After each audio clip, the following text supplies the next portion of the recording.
In the second pasuk of Parshas Toldos, the Torah tells us, "Vayihi Yitzchak ben Arba'im Shana." Yitzchak was 40 years old. Bekachto es Rivka, when he took Rivka to be his wife. Who was Rivka? Bas Besuel Ha'arami. She was the daughter of Besuel Ha'arami from a place called Padan Aram. Achos Lavan Ha'arami lo leisha, the sister of Lavan to be his wife.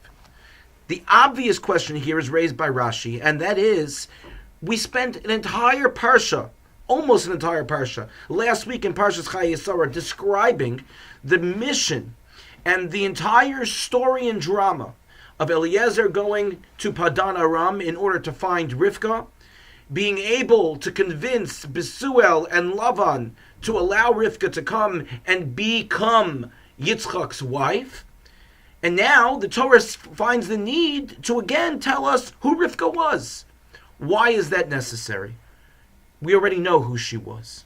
So Rashi explains to us that the reason why the Torah goes out of its way to highlight who she was is to teach us an important lesson about the individual and about our great-great-grandmother Rivka.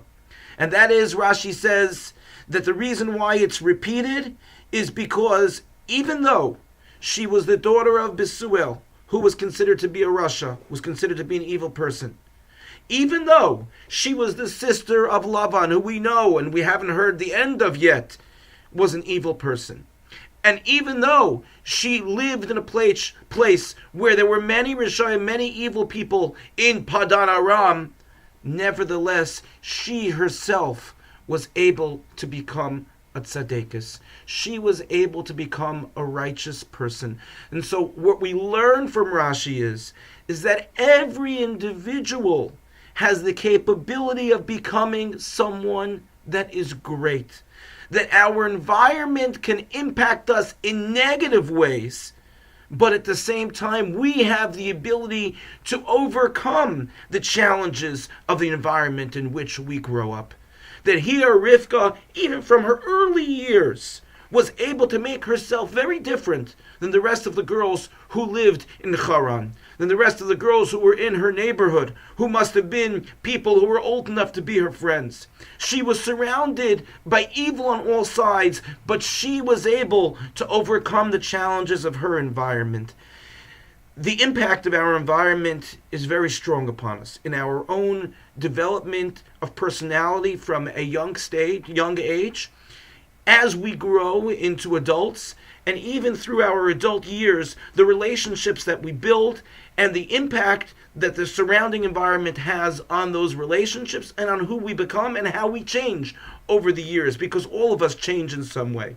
The Torah is trying to tell us that a person doesn't have the excuse of blaming their environment for how they are.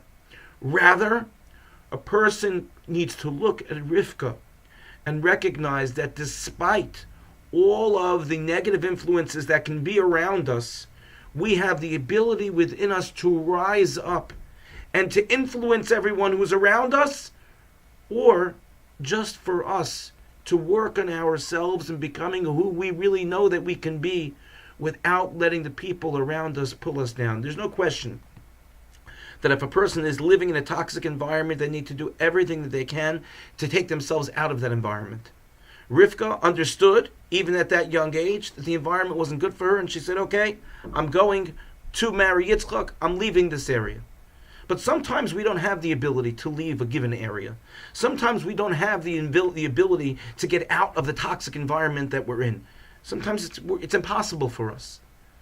But what we need to do is find the courage and the strength inside of us to realize that we have the ability, yet still, to be able to persevere despite the challenges of our environment. If we believe in ourselves, if we have a sense of self, if we're able to become healthy with our goals and our mission of what it is that we want out of our lives, then ultimately, even though it'll be difficult, we'll be able to succeed despite any environment that we are in. Obviously, that's the reason why the Torah stresses who Rivka was.